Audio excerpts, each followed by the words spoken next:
UK is home to some of Europe's richest ancient woodlands. These support diverse wildlife and valuable priority species.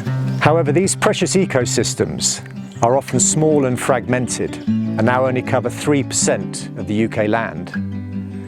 And in the mid-20th century, half of the ancient woodland sites were felled and were replaced with fast-growing timber species such as these conifers. Ancient woodlands are now protected under planning frameworks. More native species are being planted, and a long-running movement is restoring these woodlands to their natural state. To explain this, I travelled to Cornwall to meet two people deeply involved in the restoration of these ancient woodlands. First, I visited Highwood near Liskeard, where Phil Sturgeon of Protect Earth is leading his charity's first ancient woodland restoration project. Then Charly met Mick Bracken from the Woodland Trust at Millock, a stunning oceanic woodland on the North Cornish coast. Unlike Highwood, Millock did not need to be restored. However, it showcases the biodiversity and a variety of habitats that restored sites aim to replicate. As Rackham states in his esteemed book Woodlands, if restorers of wildwood are to get anywhere, they have to establish what it is they are trying to restore. Highwood came across my Twitter feed with a tweet from Guy Shrubsole. Guy just said, someone should buy this woodland, it's got so much potential to be restored as a temperate rainforest. He was working on his book, Lost Rainforests of Britain at the time. So we're here at Millock in Cornwall, smack in the middle of the Atlantic rainforest hyperoceanic zone. As far as ancient woodland goes, this is one of the jewels in the crown, and it has many, many features of ancient woodland which are really interesting to explore. Highwood is an ancient replanted woodland, and that means it's been a woodland constantly since at least 1600.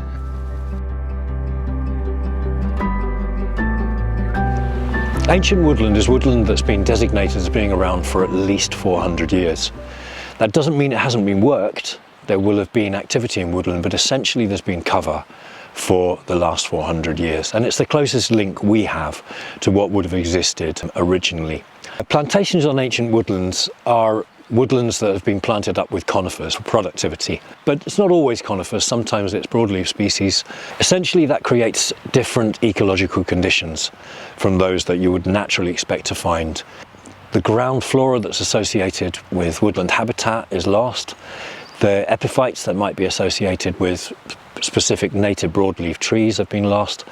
And also some of the deadwood habitats that we have, the stumps and the large pieces of deadwood that you would normally associate with broadleaf species, are also lost. They're not lost forever. There's an awful lot that's retained in these woodlands that can actually be restored. The soil is full of so many seeds. I mean, as soon as you make a little bit of light, it just explodes with native species. And that's the most important thing about working with these. It's not too late. We can begin to gradually restore these back to the environmental condition that they're supposed to be in.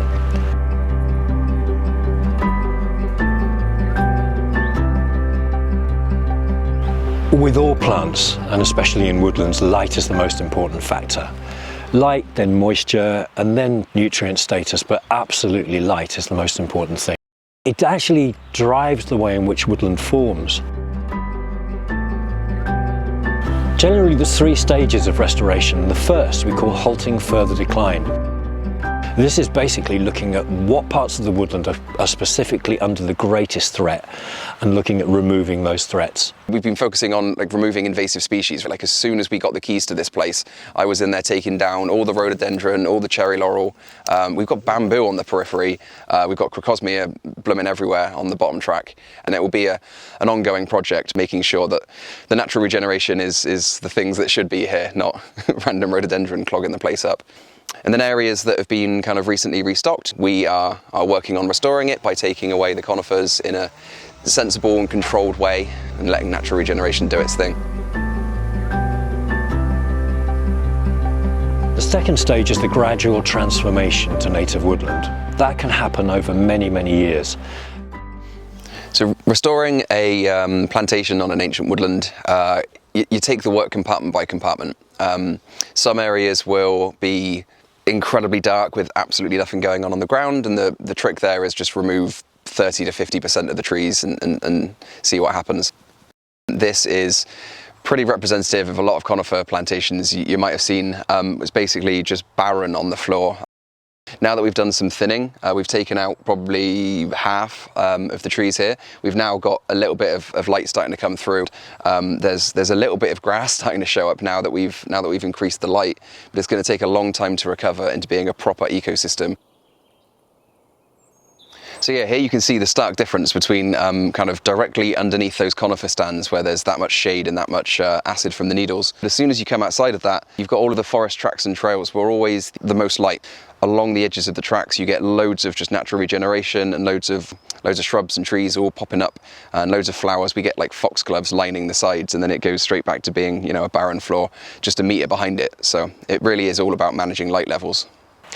The second stage can be quite a long transformation period that can happen over decades, and that's the gradual restoration of these features, building out so that we don't shock the woodland too much.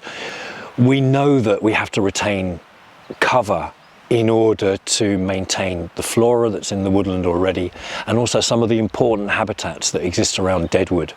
If you open up too fast, you can scorch some of those important habitats and they could be lost forever. The best way to do it is a gradual approach. And I think some of the techniques that we have developed over the years are quite useful in that respect. So here we have some of the semi-mature oaks that are the oldest native trees in the woodland. They would have been planted hard to tell how long ago because they are really just confused looking. An oak likes to fan its canopy out and has a pretty noticeable crown, but these don't look like oaks at all because they've been desperately trying to get up and try and find some light somewhere whilst being penned in on all sides by conifers. And so we kind of halo thin around those to give them more space, and we remove all the conifers from their vicinity without going out too far because then they'll get blown over by the wind. And now they've started to bush out, and you can look at them and see that they're happy, they're growing out in all directions and rebalancing themselves in their new space. And then maybe there's some planting needed as well. If you have an area that has been clear cut and natural regeneration isn't happening or is unlikely, maybe there's too much deer, maybe you don't have deer fencing, you want to start planting some species as well. So this area was clear felled a few years ago. When we met with the Woodland Trust and the Wildlife Trust and a bunch of other people, they basically said this area is like semi-naturally regenerating, but there's not quite enough regeneration to form a canopy, and so it would end up kind of getting choked up by bramble. And bramble's good. It's usually the first stage of natural regeneration, and then other trees will start to come out of it. But it can slow the process down if you get that kind of enveloping all the trees that are starting to grow, because many of these species don't want to be in shade, so it would kind of roll the clock backwards a little bit on the progress. So, and we've taken the opportunity to put in a bunch of species that are nowhere around, so they're not even over on the other side, they're just not in the valley. And we've got Cornish elm, Plymouth pear, a couple of white beams and various other things, all of which were native with the right proper seed provenance from Cornwall.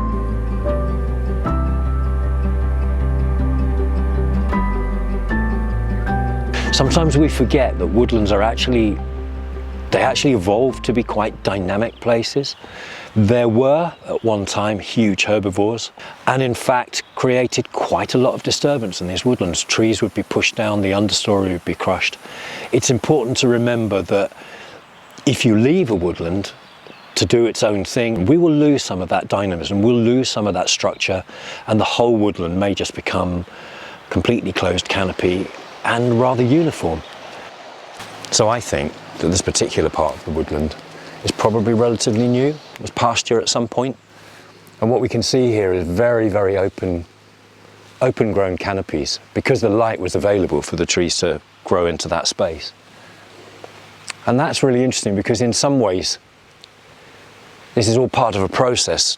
Later on, as parts of this collapse and become and regenerate, you'll find that it'll become thicker and deeper, and that becomes more of a kind of closed canopy woodland. But at the moment, this is absolutely perfect for the kind of epiphytes, and you can see epiphytes on these trees here that you wouldn't get necessarily in a deep closed canopy woodland.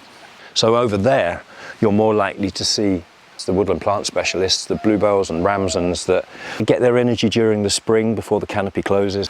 But here, where you've got these more open canopies, you probably won't find many woodland specialists, and that's where we find the epiphytes. So really we have to tread this fine balance There's enough disturbance going on in there. There's enough trees that are falling down and creating canopy gaps for there to be regeneration. And there's enough browsing to prevent the understory species from becoming too dominant in the woodland. What we'd really like to do is recreate at least a little some of that dynamism that was actually part of prehistoric woodlands and the way that they responded to the herbivores that existed inside them.